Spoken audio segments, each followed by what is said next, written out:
So let's do that. See what he discards and gives us. Let's see what it is. Oh. Ooh.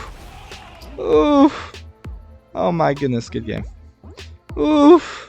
That's rough. Yeah, we're gonna take this this horsey. But unless he has a board wipe.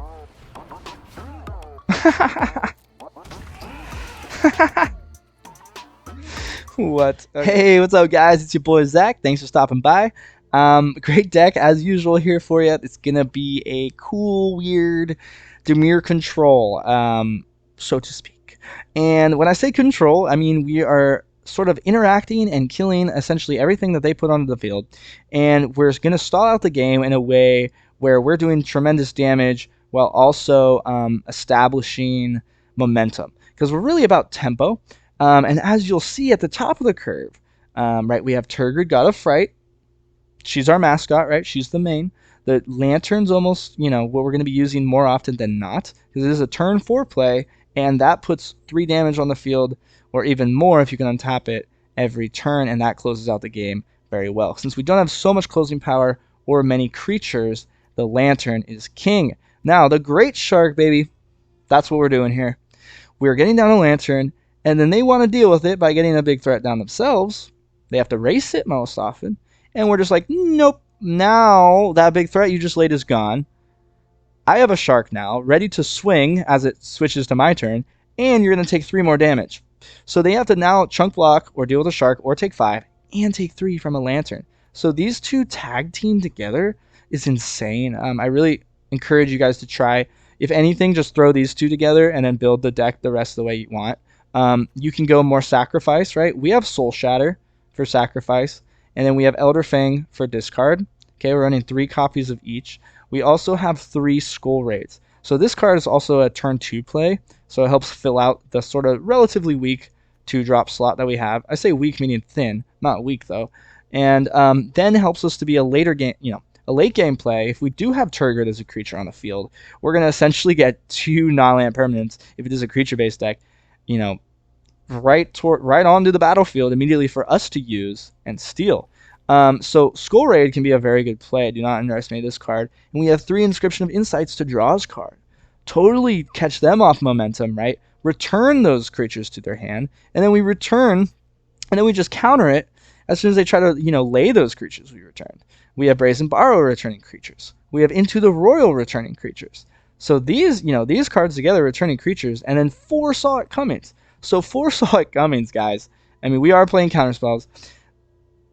This is a great card. It has Foretell, so it helps us, you know, fill out this thin 2-drop slot. So we always have something to do on turn 2. And then it just takes out anything later in the game. So instead of focusing so much on discard and so much on sacrifice, we're focused on just removing threats and tempo, taking them out with a shark, while also putting relatively okay creatures onto the field. Now, Fairy Formation is a flyer, and you're going to be able to pump out chunk blockers and draw cards. So she covers a lot of bases in one card, right? And it gives us an alternate win con to just fly over with Brazen Borrower late in the game, and a Fairy Formation. That's 8 damage in the air, out of nowhere sometimes. And then relatively, so one thing I'll talk about, we have 1 copy of Blood Sky, and you just need 1. Because if you get him early, great, he can help you boast and get to your threats, your win cons. Or if you get him late, well, cool, he's a 3-mana serviceable body that might survive a trade, but at the very minimal will trade into anything and kill it because of Death Touch. So it's not bad late. I mean, it's not great late, but it's not bad. And so just 1 copy early, if we do get it, can be momentous. Momentous? Sure. 1 copy of Cling to Dust also for the rogue decks and the mill decks. This card can help thin our deck for us, as well as take out targets. A lot of people don't realize the most powerful play for this card is when they call of the Death Dweller, Finn, and the other rogues and Death Touch guys that they want to take back. And, you know, any high priority target in the meta right now, Flourishing Fox or something they're trying to get back, I don't know. You just take it out. You're just like, nope. Or Croaks, or anything from the graveyard. You know, you're just like, nope. The Shade, the Skyclave Shade, nope. So anyway, good card. Blood Chief's Thirst, 3 copies. We took out 1 so as to run Cling, and this just helps us remove things as well as Planeswalkers. Because this is a unselective card, meaning it has to be the highest. So this gives us a little selection. Easy Prey. One thing we'll talk about, Easy Prey is a great card, very underused, one of the most underused removal spells in Standard right now, in my opinion, because, yeah, it takes out a lot of threats. Takes out a lot of threats, it's 2 mana, and if they don't lay a threat, you can at least do something. And since we're running cards like Into the Roil, Brazen Borrower at instant speed, Saw It Coming at instant speed, you know, this can just be a draw card instant speed solution if they don't have a converted mana cost 2 or less. But this will still take out Lotus Cobras, and it'll take out Luminarch Aspirants, no matter how big they get. So play this card. 3 copies of Elderfang to make them discard things, and it's just a chunk blocker early. We use this for momentum and thinning their hand early so we can make a bigger play with Skull Raid or the Shark. Soul Shatter can seal things. They lay in Ugin. You have a Tergrid on the field. Say they get greedy for whatever reason. They probably won't do this, but say they +1 or something. You lay this and this late game, and you just steal an Ugin or anything. But it's just an amazing synergistic card with this. Of course, Atris is going to draw us cards, and that's essentially the shell. So that was a long intro, but I hope you appreciate that I've done a lot of testing with this deck, and I encourage you to try it. But stick around for the games because they're a lot of fun, and don't forget to like the video if you found any value. I'll be making a lot more videos in the future, and let's get into it. Hey, what's up, guys? All right, so game number 1. This is Dimir Control. That's sort of what I'm calling it here. We do have the Lanturn, so that's always nice. We have Skull Raid and Atris and 3 mana. I like it. Now let's see if we can get some good games. Me going against some interesting decks. Some very funny combo decks, and we've had some frustrated losses in some very grindy matches. But this is actually my new take on the deck. I think I consolidated it down to sort of the main cards. The cards that are most effective and synergistic together. Good amount of discard, good amount of counter. So we do have a Saw It Coming. Let's go ahead and get that. We could always use an extra mana, even though it is another blue. We probably want the black, but Atris is powerful. You know, this card came out in Theros. Let's go ahead and do this. So we're gonna, you know, make that a 2 mana spell essentially, because I think next turn, if they lay a creature, we can Blood Sheaf. Ah, well, it's a 3 mana creature. Okay, the Trumpeting Gnar. Okay, I think we do this then. We don't need that. And then we'll, nah, let's wait. Because what we need to do is we need to counter the spell that he's going to attempt to mutate on. Dang. Or he's going to go for a safe route because he predicts it. Guess he didn't get the mana, so that's kind of good.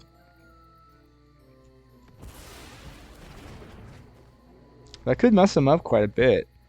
Now we could blow up this Gnar, which is definitely the move. Because an early Gnar is good. Because for 5 mana, right, that mutate ability isn't that strong. But to get a 3/3 every time is strong. So I think we just do that. Just blow it up. And next turn we can lay our Tergrid as a creature, which is a good play, because it looks like a creature deck. I doubt he has much removal. Initially, or usually, we'll use the Lanturn half early on turn 4. But I think in this situation, we can just sort of go aggressive here, get in some 4 damage with the swings, as well as potentially make him discard something here with Skull Raid.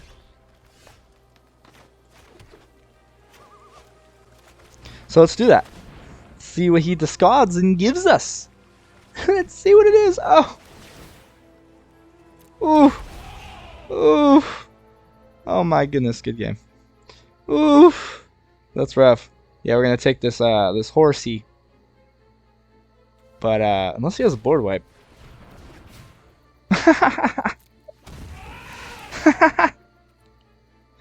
What? Okay, we don't even want to lay that. Powerful ability. We can wait on this if for some reason he wants to hold a card in his hand. But yeah. Alright, good game. So we just gotta see how powerful Tergrid is as a creature when it lands. And then that Skull Raid is not a bad card. It's only 4 mana, discard 2, and of course you can foretell it, so it makes it flexible. Let's get into the next one. Alright, game number 2. That was a quick one, that first one. We were just off to the races with our curve, hitting our mana. And getting that, yeah, the Tergrid down could be very good. The same goes with the Great Shark. Let's play this. We like this hand. We have a Brazen. Okay, we can turn to this most likely. Ooh, maybe Warriors. Temple of Triumph, Boros. Maybe Warriors. Okay. Now, any 2-mana Warrior is good. Hopefully nothing with an effect. Okay, he didn't lay anything. So, we have Soul Shatter. Now, this forces them at instant speed to sacrifice. So that's what's so good again with Tergrid. The Soul Shatter, forces them to sacrifice their best thing, essentially. Now that's a good play. This hits non-land, so that's why Brazen's so good. Okay, and then an early Inscription is what we do here to get ahead. That is just a lot of momentum. Let's take one of those lands. Okay, we get 2. Yeah, okay, 3 islands in a row. Not bad. But of course, Fairy Formation is a very strong card, that ability. So we don't mind getting extra lands because of that ability late game. Often we want to get up to like 8 mana. So we can, lay a Tergrid, lay an Inscription of Insight, and activate this. Okay, determined to get that down. I can respect that. I am a little worried about a removal spell. So I think what we do is we lead with this. And we actually see what else is in their hand as well. We're sort of scouting. And if they blow it up, we obviously don't care. Now the reason to run this over the Acquisitions Expert is Acquisitions Expert is actually based off how many creatures are in your party when the effect goes off. So if the creature gets removed, then by the time the guy goes to remove a card, you have 0 creatures in your party. Okay, that's fine. Yeah, if he wants to remove that, that's fine. We have a Brazen we're going to flash in at the end here. Start doing some damage in the air. That's assuming he doesn't make these Griffins. So anyway, that's the benefit of running this card over Acquisitions Expert. Because Acquisitions Expert essentially has the same effect, almost, but with a 1/2 body, so a higher toughness. But to guarantee the effect is better. With an extra point of toughness isn't that relevant.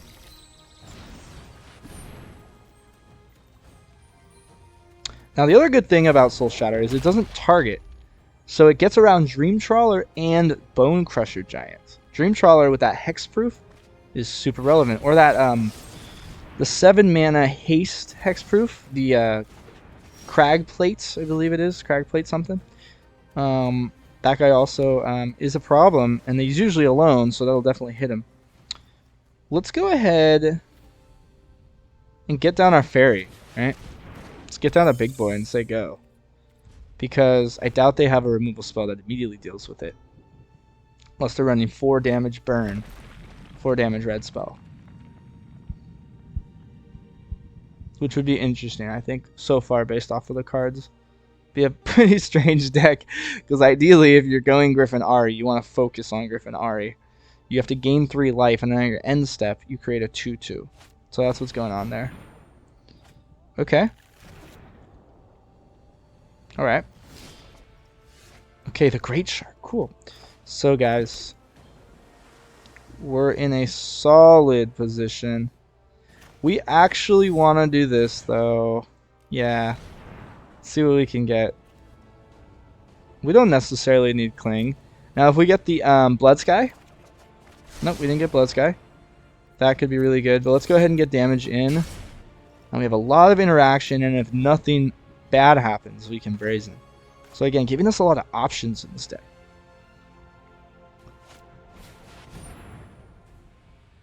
See, that is a scary card if we let it go. So Outlaw's Merriment. The problem is, this is a mythic, is great, but you have to wait till your next turn to sort of get any value. Now he is going to go for this. So I think what we do is we just, do this now. Okay. Now that card's essentially useless because I think it's just too slow now. Because I think that we have a 5 damage flyer in the air and a shark and stuff. Things can get problematic. Okay, there's the Blood Sky. Okay. Go ahead and swing. And in this situation, we can be very, we're okay because we have a ton of options. Now, I want to lay this. Destroys all creatures.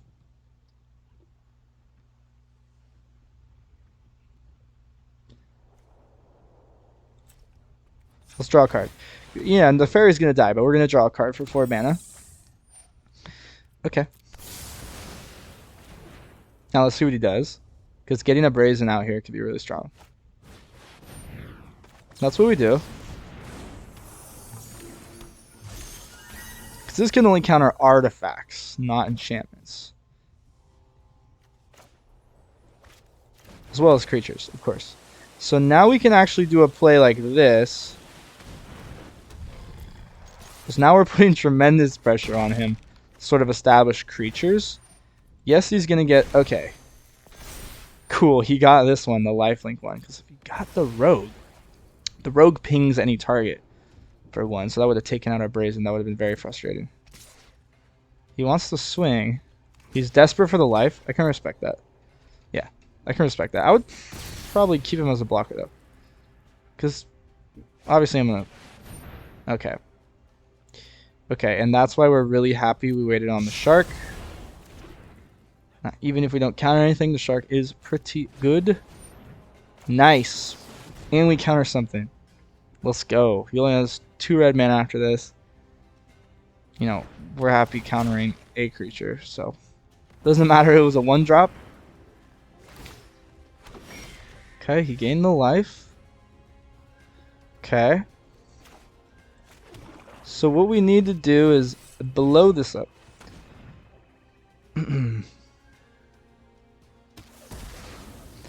Get down our 5-drop. And now we have a sacrifice clause with Tergrid hitting the field. So of course we can't steal a token, but if he aims to lay another creature, which he should here, right, a blocker, we can just basically steal it.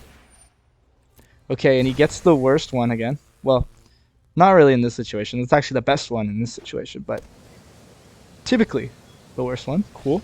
All right. Good game, baby. Yeah. It's just strong. Tergrid, Great Shark. Let's go. You know what I mean? All right, let's get into the next one. Game number 3. Game number 3. Damage Cartel. Damage Cartel. Okay. We have a black. And we have a blue. 2 mana. We can do this on turn 2. You know, so as to not do anything. Or if they are having a pretty okay start. Right? If they lay a 1-drop or just an aggressive play line. Early, we can do the Brazen. Really depends. I like to sort of save the Brazen, though, till mid-game. Come on, Damage Cartel. Come on. There he goes. There he go. Alright. Orzhov. I'm predicting maybe Clerics. I haven't gone against Clerics in a while. That would actually be fun. Let's do this. Show him that we're just blue. Not blue and black. Okay. Get this down. So obviously our only play is to just do this. I think we do this. Saw It Coming's not a bad card. A little, you know, a little awkward for me. If you're going heavy control, which we are, blue-black control, it is a good card, though. You need to fix your mana early and stuff. Discard 2 cards, well. We run this card, okay. Let's get rid of 2 blood chiefs, I guess. That's pretty rough. Ooh, and we didn't get the mana. Oh, that is so rough. Play a 4-drop.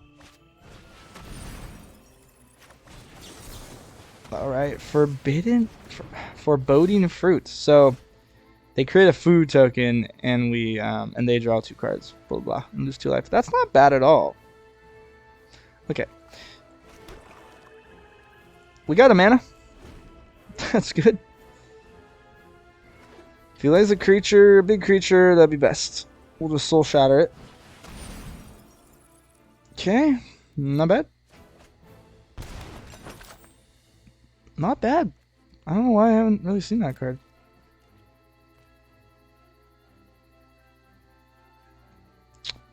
Yeah. We just say go, and we didn't hit the mana. No. Okay. Yeah, this is a bad start. But can we bounce back? right? We're just really getting screwed on mana, and we're not getting good cards, and he's not laying anything. So these are bad. This is a bad situation. Not exactly a great situation. Okay.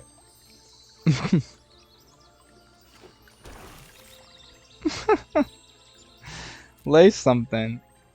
What does he have in his hand? Okay, we have this. We need to scry 2 and draw 2. Yeah, he doesn't have a counter. This is perfect. Okay, let's get both of these.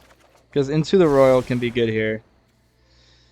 Let me discard Into the Roil, actually. Now that I look at my hand, we want both copies of this because we want to get down the Lanturn, like essentially right now. You know it's a little late.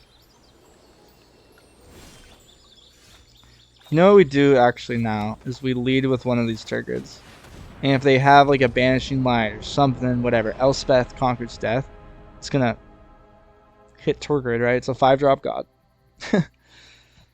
Not bad at all. There it is, baked to a pie. Okay, he's making a ton of food. Look him go, folks. Okay, we have the shark. Okay. Let's do this to see if he has any interaction with artifacts. Because it doesn't look like it. It's not so rare, especially in white-black. At least right now in this meta. As I understand it, once was popular in white. To be able to blow up a lot of artifacts and enchantments and stuff. Black, not so much. Feed the Swarm is an exception, right? Okay, there it is. Perfect. We'd rather the Elspeth hit that. We'd much rather that. Much, much, much rather. Okay, and that's why he was holding those cards, so it didn't even matter we had such a slow start. Yeah. We get down this.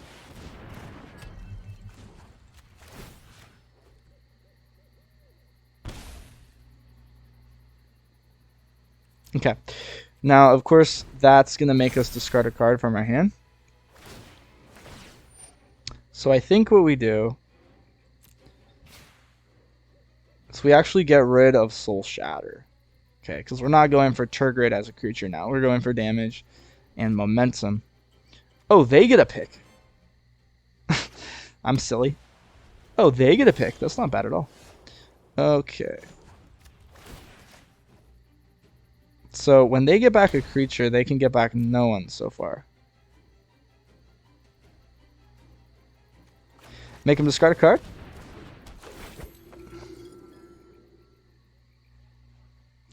Yeah, and we can actually save our Lanturn if they choose to blow it up with our Brazen. So I think we're safe in that situation as well. Another Elspeth perhaps. Okay, yeah. Go for it. Exile the graveyard. Go for it, dude. Oh, we blew up. GG. Alright. There's the game. Yo.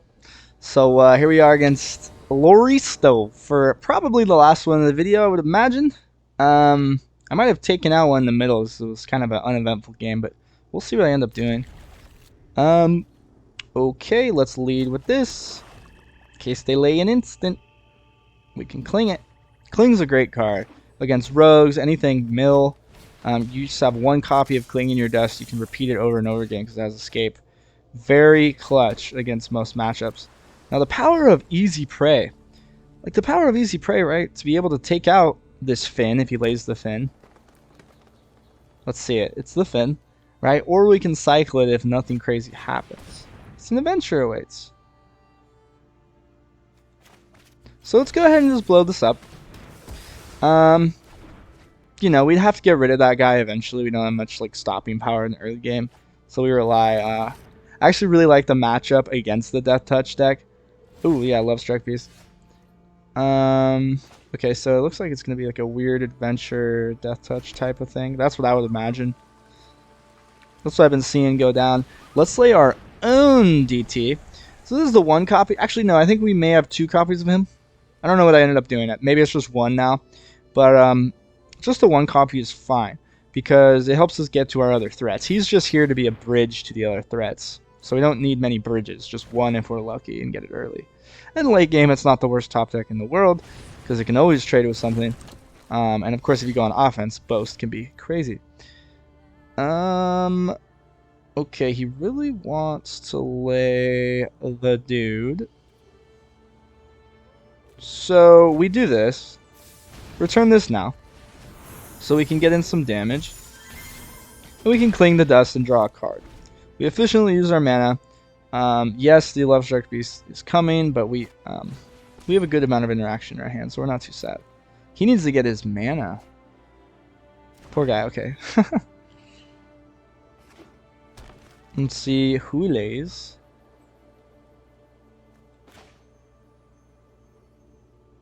It's always nice when they try to recur something out of the graveyard too.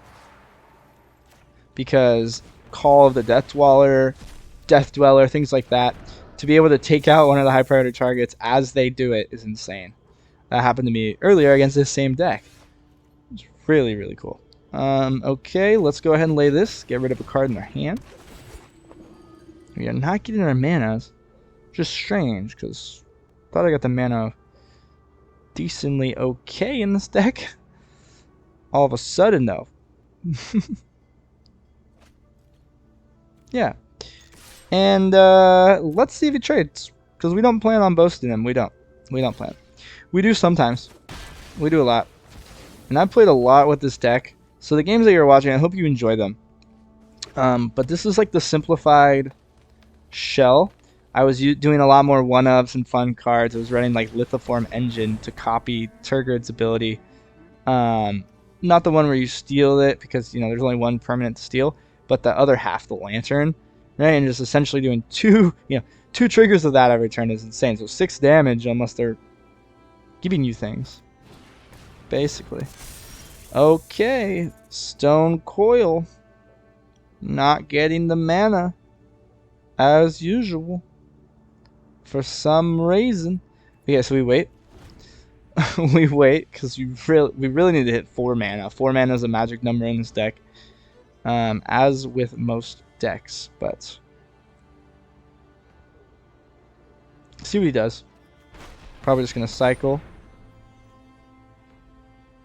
Now, of course, we can't kill Love Struck Beast because it's, you know, but we can return it. And that way, he can't do his damage, right? Maybe I'm wrong. Even if it still dies, we still would have done the same thing. No, yeah, he can't do his damage because he's not there. So target creature has to do the damage. But if he's not on the field, it can't happen. Ram Through is great for the Death Touch decks because it's just like, oh, Death Touch damage, and that counts as their damage, which kills them. Yeah. But we're fine with that. Okay, we finally got a mana. Look at that. Do we need that? No, let's get more mana. Okay. Would you look at that, folks? Now we're still on Defense City. But really, we can turn a corner in this deck where a lot of fun things happen. Let's go ahead and get down the Brazen. You know, he's like, oh, if he's got damage and wants damage, then so do we. Look at him go. What an animal. Okay. So, let's do this and get a mana. Let's get mana. Let's get at least 1 mana and another card. So we need to keep hitting our mana. We need to probably get down our fairy formation. So as to probably just trade with this Love Struck Beast. Just one by one, going through the threats in priority. Okay, he's got to read the card. Yeah. You gotta give me cards in a pile. I pick a pile. For those of you who don't know, yeah, 3 cards, split them into 2 piles, and I pick between piles. But, you know, the opponent gets to pick. So there's a little bit of a trick because one pile is face up and one is face down. So, and this might be a good card, or he's bluffing, it's like a land. But I think there's so much value in these cards right here that I almost have to take it. Let's see what it was. Yeah, it was the Blood Chiefs. I think we got the better deal. We can't block with Brazen anyway, so we might as well just put him on a clock. 3 damage isn't that bad. 3 damage is not bad. We can actually kill one of these little 1/1s if we choose to. Or block the beast. I don't think so. We really got mana screwed. I mean, you could see if we got our mana how much better we'd be doing. Okay. Elysian, baby.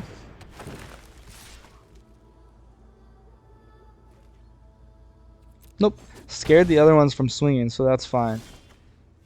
Okay. So, the Into the Roil is very relevant. Now, this is what we're doing. Yes. Yes, that's what we're doing.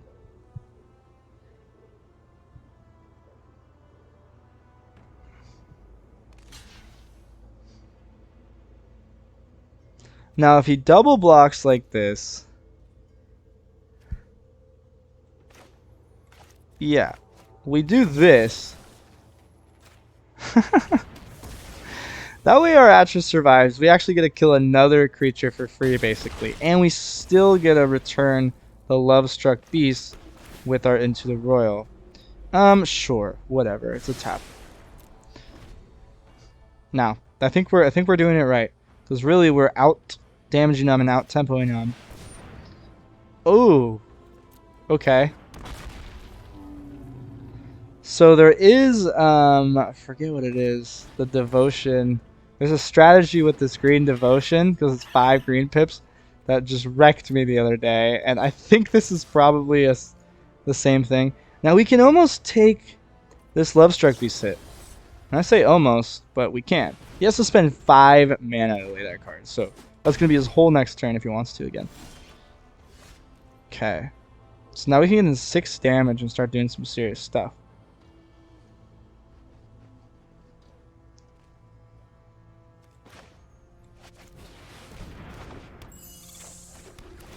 Yeah, baby. Yeah, give it to me. Give that to me. The menace. The menace. Okay, so we got down our fairy formation. Down comes the Tyranno. Don't think there's anything super weird that can kill me out of nowhere here. Okay, alright, he could always buff this guy for 4 mana. No. No blocks, because now we swing in the air and win. Boom. Bam. Biggity. Make him discard it. Make him sacrifice it for the sauce. Let's go. WW. Clean one. And we had a counter spell up. So that we got to fly over. The menace helped us there. It's about momentum, returning things, countering things, and closing out the game. Again, if we had our mana early and got down our Lanturn early, and then they didn't interact with that Lanturn the whole game, that's serious damage, right? So that's sort of the idea of the deck. Let's get into the wrap-up. Yo, so you made it to the end. Thank you so much. I hope you enjoyed the games. They were, they were decent. We've been stuck in plat. So, I was a little bit like apprehensive, like, we're stuck in plat. I know I can be, I know I can grind harder. I know I can invest more time and get to diamonds shortly. So soon I will do that, I promise, because I've been saying it in my last 2 videos. But this is a deck to help you no matter what rank you are, and it doesn't matter because there's all level of casualness and things that people want to get out of Magic. A lot of people don't really even prefer Standard. I understand that it's too, it's too convoluted. There is an emphasis on buying and obtaining sort of the best cards and building decks around those cards. But this one uses great cards without, going too crazy. Rare, but another rare. But we don't have any mythics, and it's just a fun one that a lot of people, have sort of been experimenting with, and this is my take on it. One that I've been successful with and enjoying myself with. So don't forget to like the video, and have a great day. I'll see you next time for some more Kaldheim gameplay. Kaldheim Standard gameplay. And after Kaldheim Standard gameplay. Some more. Anyway, guys, I'll see you later. Bye.